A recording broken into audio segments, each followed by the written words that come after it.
Bu mahnını Kaloğlu Məhəmmədin adından idmanda böyük nailiyyətlər qazanan Kenan qardaşımızın adına əziz oldu.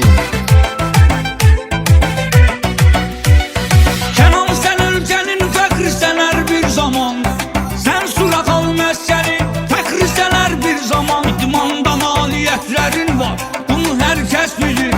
İdmana bağlı insan da vətəni müqəddəs bilir. Gənc yaşında başlamısan idmana, əhsən sənə. Dəyərli Naxçıvanlı balası, havalı olsun sənə. Dəyərli müəllim yetişdirib, sana var şir kimi. Gürür duyur Kenanla, tək tələbəsi var şir kimi. Qeyli tələbələr qazanmısan, yaşın azdır sənin. Bir Allah'la arxalanmısan, yaşın azdır sənin.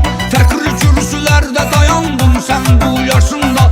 Daima öz gücünə inandın bu cavan yaşında.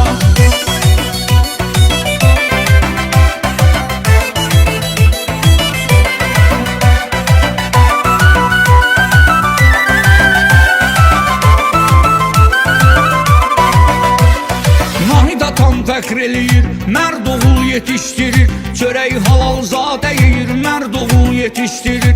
Sənin yanındadır ata, qorxusu yoxdur qəti.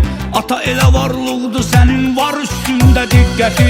Azərbaycan tanısın vətənin mərd oğlunu. Qələbə qazanmaq sayılır hər idmanın qanunu.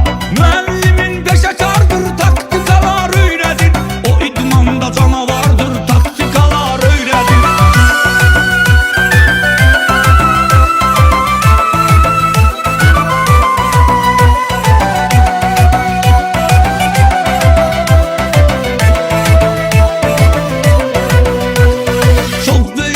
Ətrafı var, dostları, qardaşları. Çətinlikdə qalmaz o kəs, xeylidir sirdaşları. Atası onun fəxr eləyir, boyuyla, qamətilə. İdmanda ilərləyir Kenan böyük şüzayətilə. Dəyərli müəllim yetişdirib, sana var şir kimi. Gürür duyur Kenanla, tək tələbəsi var şir kimi.